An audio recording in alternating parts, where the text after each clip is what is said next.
यहाँ हम देखते हैं पीठासीन की डायरी का प्रारूप।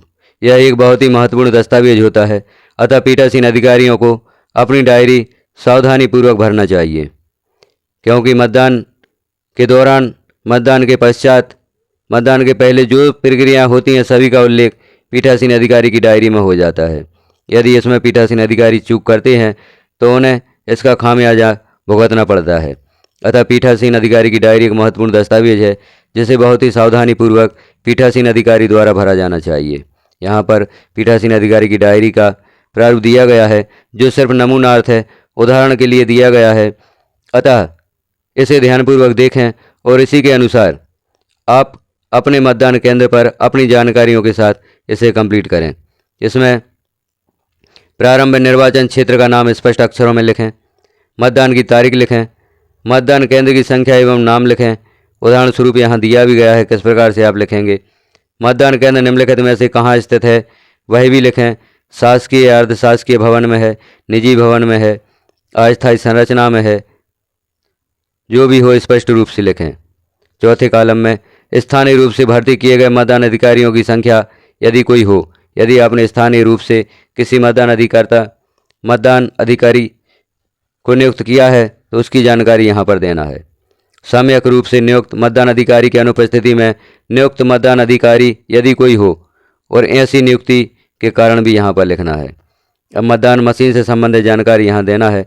उपयोग में लाई गई कंट्रोल यूनिट की संख्या, जितनी भी कंट्रोल यूनिट आपने उपयोग में लाई हैं उनकी संख्या यहाँ पर लिखना है। उपयोग में लाई गई कंट्रोल यूनिट की क्रम संख्या यहाँ लिखना है। पहले कंट्रोल यूनिट की संख्या लिखना है और यहाँ पर दूसरे कॉलम में क्रम संख्या लिखना है। तीसरे कॉलम में उपयोग में लाई गई मतदान यूनिट की संख्या, जितनी भी मतदान यूनिट या बीयू आप उपयोग में लाए हैं उनकी संख्या लिखना है और उपयोग में लाई गई मतदान यूनिट की क्रम संख्या यहाँ पर लिखी जाएगी।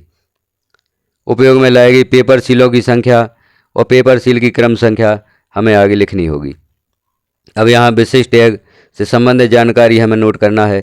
प्रदाय किए गए विशिष्ट टैग की संख्या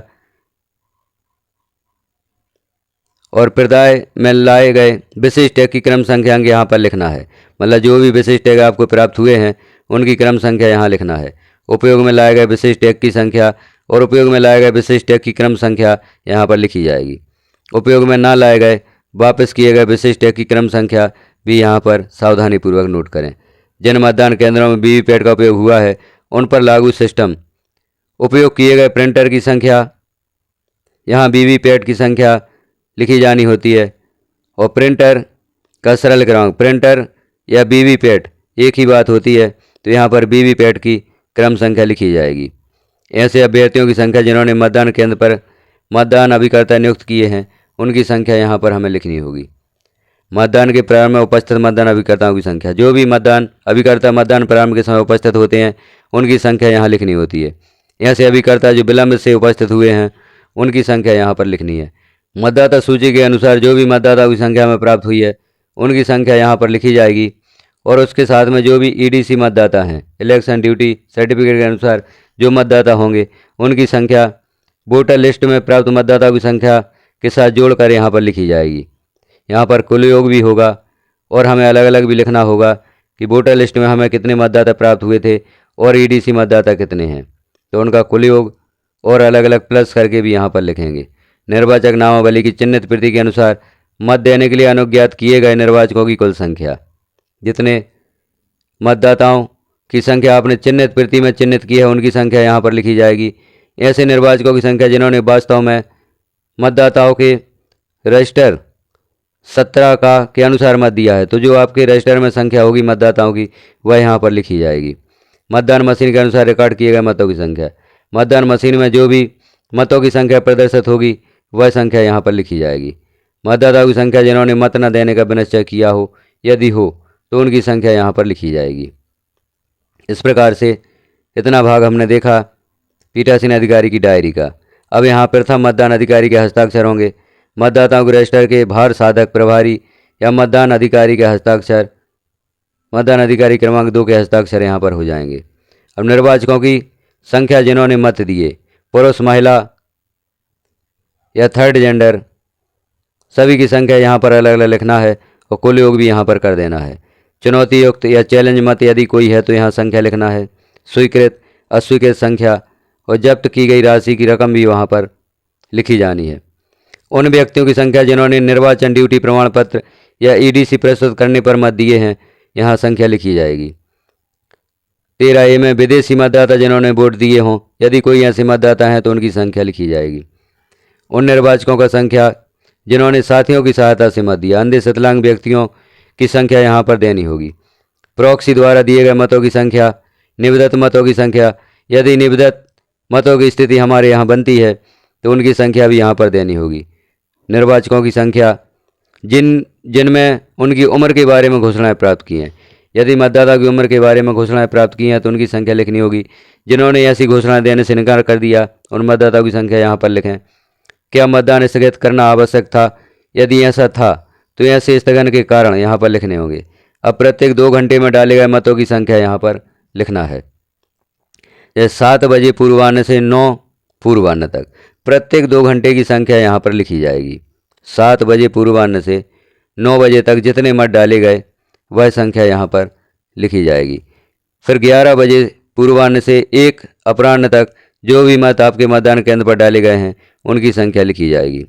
यहाँ ध्यान रखें, हमें 7 से 11 तक की संख्या नहीं देना है, 7 से 9 तक की संख्या अलग देना है और 9 बजे से 11 बजे तक की संख्या अलग देना है। 11 बजे पूर्वाह्न से 1 बजे तक की संख्या अलग देना है। 1 बजे अपराह्न से 3 बजे अपराह्न तक की संख्या अलग देना है। 3 बजे अपराह्न से 5 बजे अपराह्न तक की संख्या अलग देना है। इस प्रकार से प्रत्येक 2 घंटे की संख्या अलग अलग दी जाएगी। और 5 बजे के बाद डाले गए या मतदान समाप्ति के समय के पश्चात डाले गए मतों की संख्या भी अंत में लिखनी होती है।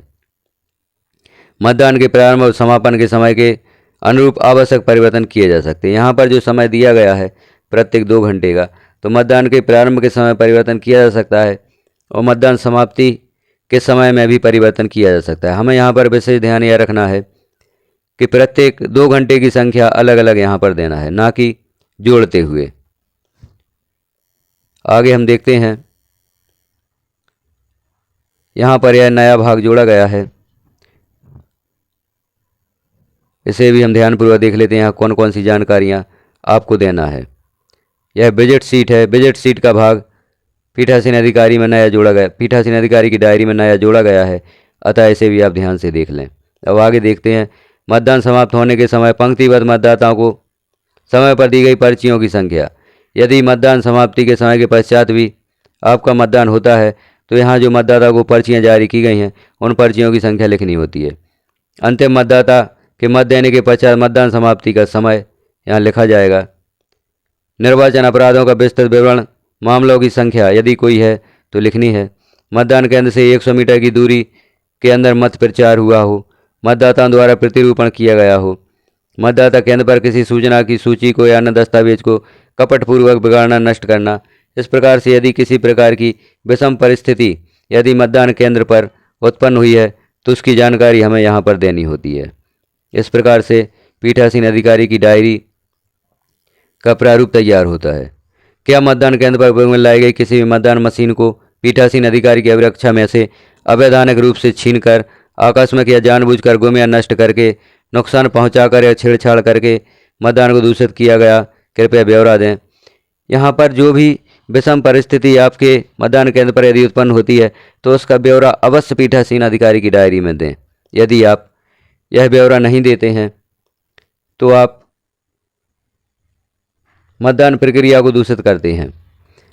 अभ्यर्थियों या अभिकर्ताओं द्वारा की गई गंभीर शिकायतें यदि कोई हो, विधि तथा व्यवस्था को भंग करने संबंधी मामलों की संख्या, मतदान केंद्र पर की गई त्रुटियों और अनियमितताओं की रिपोर्ट यदि कोई हो, क्या आपने मतदान केंद्र के प्रारंभ के पूर्व और यदि आवश्यक हो मतदान के बीच, जब किसी नई मतदान मशीन का उपयोग में लाने के पूर्व मॉक पोल करना आवश्यक तथा मतदान की समाप्ति पर जो आवश्यक हों घोषणा की हैं, तो यहाँ यस लिखें। पीठासीन अधिकारी की डायरी का प्रत्येक कॉलम भरना जरूरी है, कोई भी कॉलम को खाली ना छोड़ें। इस प्रकार से पीठासीन के अधिकारी की डायरी को कंप्लीट करें। पीठासीन अधिकारी की डायरी ऐसा दस्तावेज होता है जिसमें मतदान प्रारंभ से लेकर मतदान समाप्ति तक की पूरी जानकारी यहाँ पर हमें प्रस्तुत करनी होती है। यही पीठासीन अधिकारी का बचाव होता है। यदि कोई अव्यवस्था होती है मतदान केंद्र पर, कोई विशेष परिस्थिति बनती है तो उसका विवरण पीठासीन अधिकारी की डायरी में जरूर दें। टोटल नॉलेज एजुकेशन चैनल पर लोकसभा निर्वाचन संबंधी जानकारी कंटिन्यू रहेगी। आगे की जानकारियां हम अगले वीडियो में देखेंगे। यदि सारी जानकारी एक वीडियो में दी जाए तो वीडियो बहुत ही लंबा हो जाएगा। अतः लोकसभा निर्वाचन 2024 संबंधी समस्त जानकारियां आपको विभिन्न भागों में प्राप्त होंगी। सभी प्रकार के प्रपत्र, सभी सावधानियां, सामग्री प्राप्ति से लेकर सामग्री जमा तक की संपूर्ण जानकारी आपको यहां पर प्राप्त होगी विभिन्न भागों में। निर्वाचन एक बहुत ही महत्वपूर्ण कार्य है। लोकसभा निर्वाचन संबंधी समस्त वीडियोज आप जरूर देखें। आपको इन वीडियोज से बहुत ही बड़ी हेल्प मिलने वाली है। आप इन वीडियोज को देखकर विभिन्न प्रकार के प्रपत्र और विभिन्न सामग्री, सावधानियां आप बहुत अच्छे से देख पाएंगे। बने रहिए टोटल नॉलेज एजुकेशन चैनल के साथ और देखिए पूरा लोकसभा निर्वाचन 2024।